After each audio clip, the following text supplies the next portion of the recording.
You're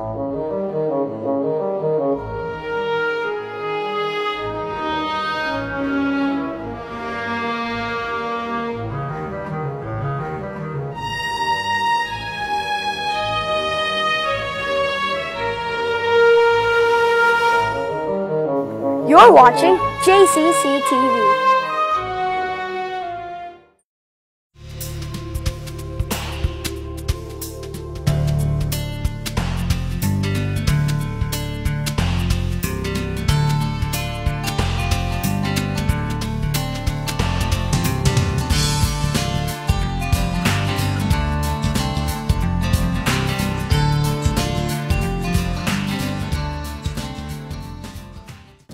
Welcome to Checking In at the Library. I'm Melissa Simpson from Circulation Services, and this is my colleague Christine White from Administration.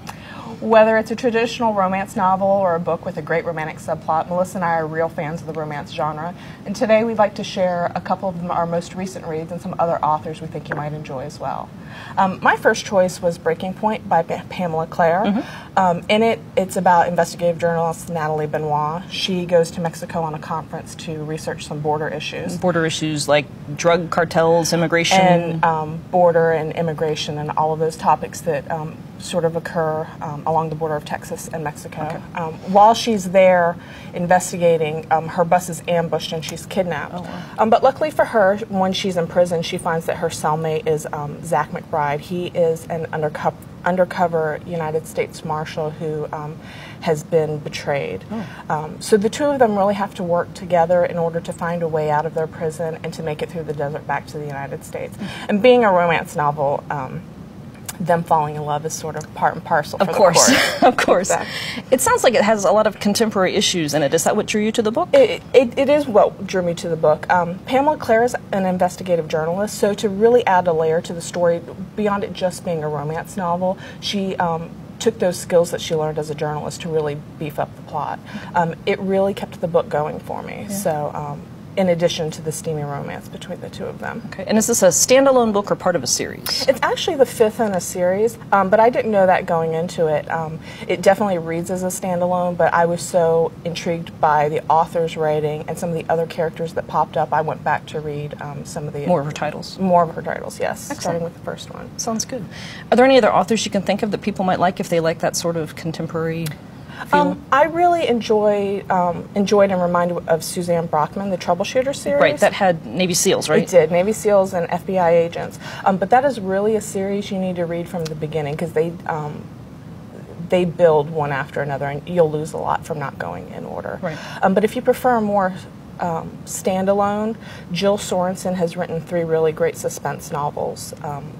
They're just the single titles. They're just single titles and no interconnectedness at all. That sounds good. I selected another romantic suspense. This one is a new release by Karen Rose called You Belong to Me.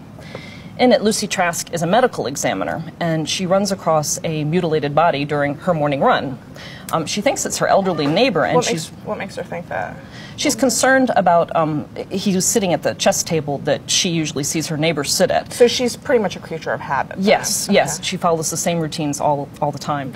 She does find out, once they identify this body, that the man does have a connection to her and to her hometown. So she's a little bit concerned about why she ran across the body. J.D. Fitzpatrick is a Baltimore homicide detective, and he's the lead investigator on the case. Okay. And he's attracted to Lucy, of course. But at the same time, he's concerned she's holding back information. Now, are they just working together, or is she a witness that he's just sort of following Well, it starts out that she's the medical examiner on the case, but as they realize that she has ties to the victims, okay. She becomes just a witness to work on it. Now, it sounds like, even though they're attracted together, it seems very much sort of a procedural novel. How is the balance between the two? Well, it very much is a criminal procedural or a police procedural type of book, but there's a nice romance, a nice hot romance going on between the two of them. That sounds great. It sounds a lot like Lisa Gardner, who writes a really good, solid suspense novel with a strong romantic undercurrent. Right, and what I was thinking of was Joy Fielding, who writes more of the mystery, but she does have a romance element in it. Oh, okay. I also was thinking Laura Griffin, who does the Tracers series. She'd be another good good read-alike. She has forensic scientist in her series. I know that is a series. I've read one of them, but I know that I read them out of order. Have you read more than just the one? I have read all of them that she has printed so far, and I did read them in order, and I'm not sure you have to read them in order to get the stories. Okay. So it was really good. That's great. I'm a fan of series, and the next book that I chose was In Death by J.D. Robb. It is the first in the In Death series. The difference between this one is that it's set in 2058, so the world has changed a bit. Lieutenant Eve Dallas is a detective for the New York Police and Security Division, and she's investigating the murder of a prostitute who's now what is now known as a licensed companion. So prostitution's legal? It is legal. Okay. And so as she's investigating this murder and looking to see who this prostitute had interacted with and what her social calendar was like, she comes across Rourke, who immediately goes to the top of her suspect list. And he's this enigmatic billionaire who's just really appealing to a lot of people. Can't go wrong with the billionaire. Well, all that money, it definitely adds a perk to it. But she takes her job very seriously. She's very much a wounded character, and her job is her life. But she finds that she's having some really big problems with falling for him and trusting her gut that he's innocent, but the evidence is telling her that that he's guilty. That he might have done it. So as the two of them get more entangled, he's trying to help her with her case. She really has to balance what's most important to her and what's right. Okay. Now, you said this was the first in a series. Do you have to read the series in order? It all depends. As a romance reader, you definitely want to read them in order. Their relationship progresses throughout the series, and there's also a lot of secondary characters that reappear. And J.D. Robb's also Nora Roberts, and she's sort of known for that family and friend connectedness. But if you like a solid police procedural that has romance elements in it, you could read them out of order because each case does wrap itself up individually. The books, some of them are a little spicy, some of them are not, so it just all depends on what title you pick up. Okay. Now, can you think of another author that might be similar to J.D. Robb if you're looking for that type of connection between romance and suspense? It's really hard to compare with J.D. Robb because she's often compared with a lot of mystery authors. One character that you find her with is Laurel K. Hamilton, the early Anita Blake series. Right, the Vampire Hunter. It is the Vampire Hunter series, maybe those first 4 or 5. But I found that this book reminded me a lot of Mel Jean Brooke, The Iron Duke, which came out last year.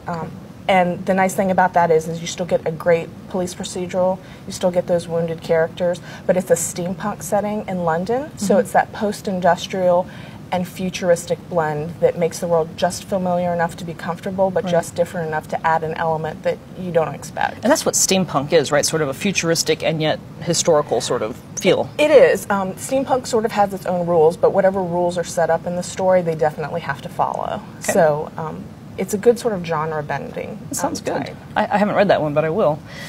One of the other books that I picked, which reminds me a little bit about what you just talked about with J.D. Robb, this is the Fever series by Karen Marie Moning, which starts with Dark Fever. And in this one, you have to read the series in order to get the romance. Now, how many are in the series? There's only 5. Okay. Dark Fever starts it, and then there's 5 total books in the series. So you get a solid story arc over 5 books. Yes. In fact, she does leave some of the books hanging, so you want to finish the whole series in order to get the completion. Well, that's good, because a lot of urban fantasy today has a big emotional investment. Books go on, even though they might sort of wrap up for the most part individually. That the series keeps going on and on, right.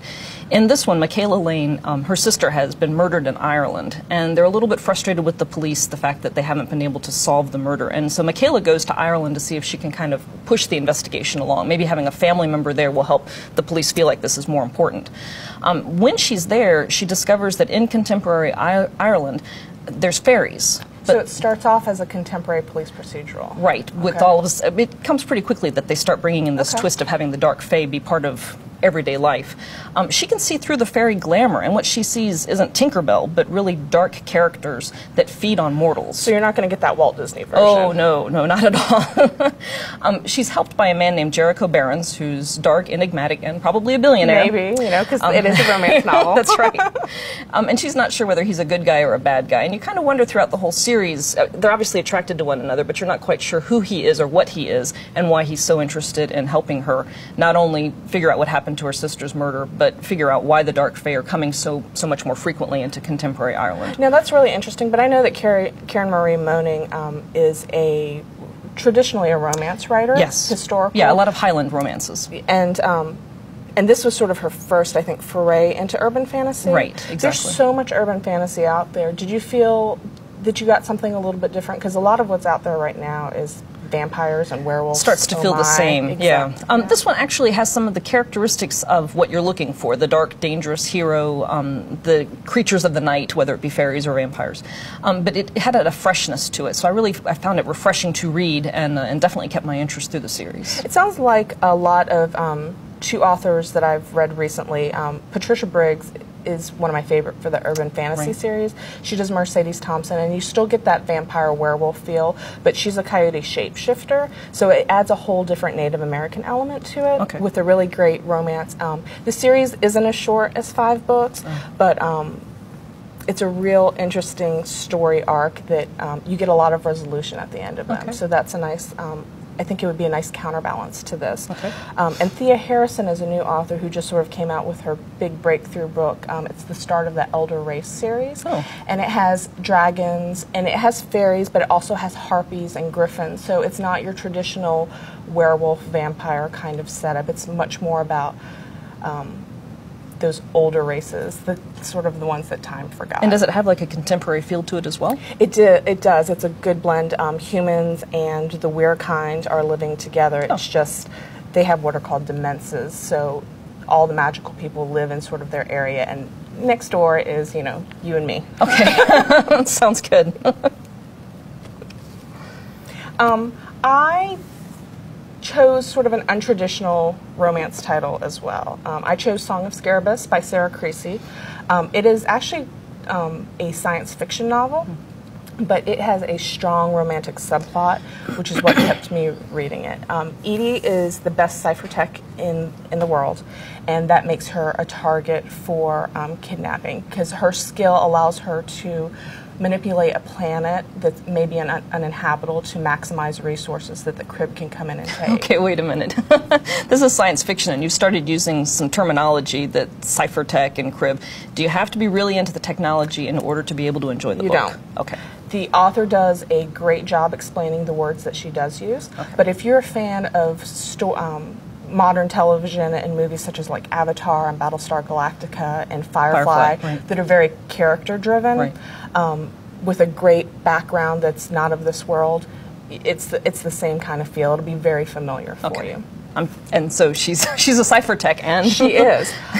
She's kidnapped, and she finds herself leashed to Finn, who is a slave and a former freedom fighter. And what that leash means is she has a chip in her head that allows her to manipulate the planets, and those are electronically tagged to each other. And so if she strays too far away or Finn tries to escape, he's going to die. Does anything happen to her? Nothing happens to her, but she has a real big guilt complex, so she does not want to be responsible for someone else's death, and he really has a strong will to live. So they're thrust into a relationship that is not expected and not wanted, but they have no choice but to work together in order to, to either break free from their kidnappers or to just make a life of their own.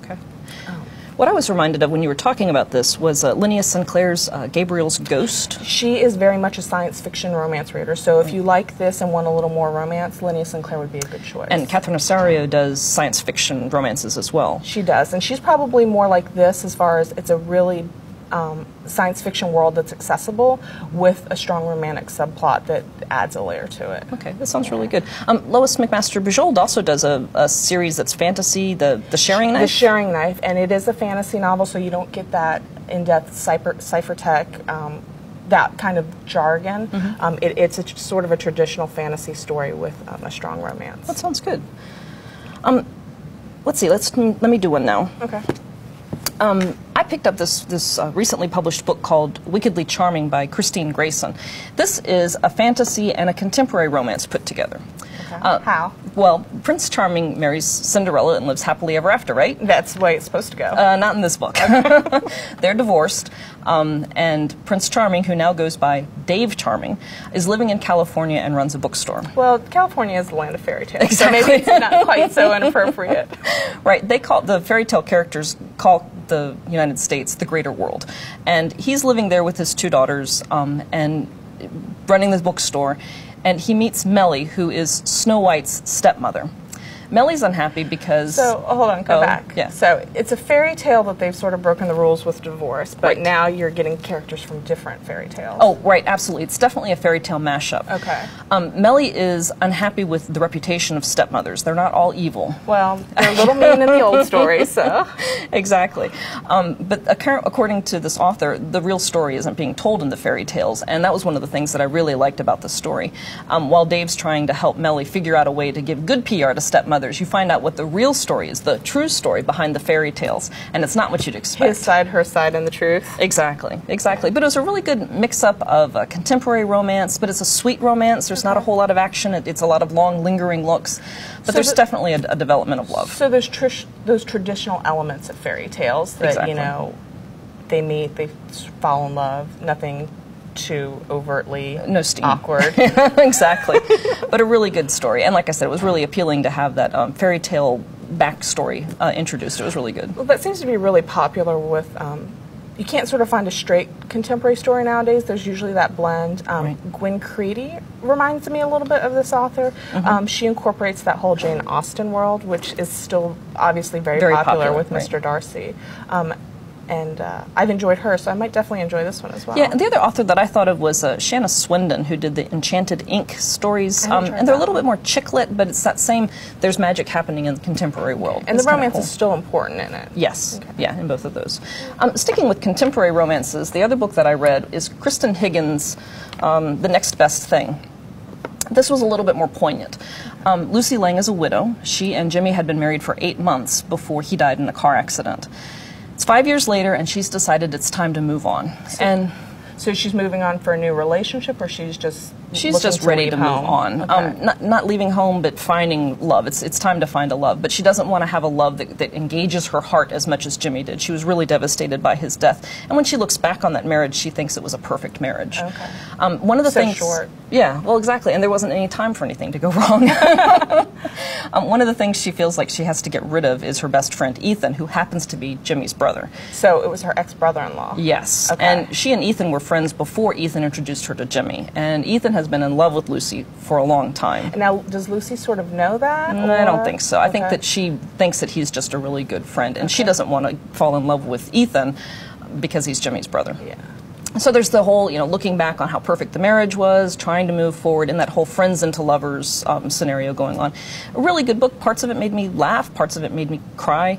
I really liked the human element of it all. Well, that's good. So it's more of a traditional contemporary romance as far as, that there's no one chasing you. Exactly. There are no fairies that are going to pop out of the closet. Exactly, so. right. This one has a little bit more of a cooking theme, which is another one of those popular themes right now. Well, that's really fun with like Top Chef Masters and all of those shows. Right, Iron Chef, all those. Yeah, that make it really interesting. Exactly. I was thinking Susan Wiggs would be a good read-alike author for this particular book, or Kathy Lamb, who does more women's fiction, but she has a lot of that self-discovery type of revealing of the main character. And I was thinking of Kristin Hannah. I know that Kristin Higgins here writes more romance. Kristin Hannah started off in that romance genre and has incorporated more of that women's fiction, so you get a broader story arc with still having a satisfying love story. Right, exactly.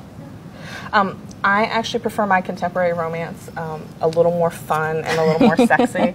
And actually, I came to this book through you because you had read, I think, her first book. Practice Makes Perfect. Yes. And this is, I always have to remember, Something About You by Julie James.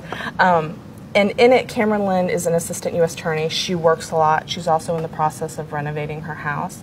And she finds that when she's getting her floors refinished, she's got to leave her house for a couple of nights to let them to dry and all that other stuff. But so she decides to treat herself to this a nice room at this posh hotel. Oh, okay. Yeah. So, but things don't really go well for her because the woman in the room next to her ends up murdered. Oh, no. Yeah. And she is the only witness, but she's not much of a witness because it happened in the other room. But that's sort of like the least of her problems. Several years ago, she worked with a special agent, Jack Pallas, and their case went horribly wrong.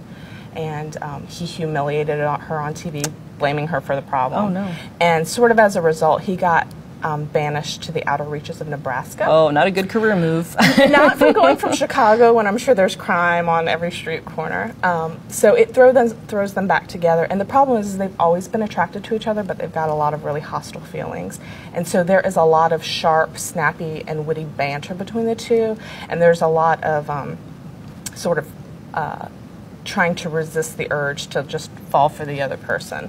But it makes it for a really not serious book. It's really sort of laugh out loud funny. They're these two smart, intelligent people who really are attracted to each other. They're just misunderstood, and the way they get at each other is trying to outsmart the other. Sounds really good. It sounds like it reminds me of like Jennifer Creasy books, where there's a lot of witty banter between the characters. It did. Welcome to Temptation is a Jennifer Creasy book that I read. It's not the same storyline, but it really is that snappy, fast-paced moving, and you really have to be on your toes to understand what's going on. Right, and a lot of laugh out loud moments. Yeah. And I also thought of Susan Elizabeth Phillips. Yeah. She writes humor with that laugh out loud feel, and actually with stories that sort of mirror Kristin Higgins that may have a little bit more serious of a story arc. So it's a good blend between the two. Right, right. But I have to say the one that I would probably recommend and enjoy the most is Rachel Gibson. She has the Chinook hockey team series. Right. And CJ and Score is my favorite. It's a really sexy novel.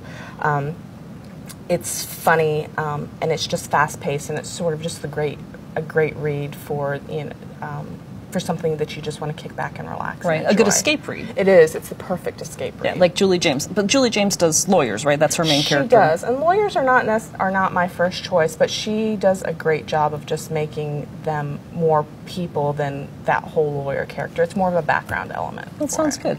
I think we've selected some great romance books to share. I do, and I think we offered some great read-alike titles as well.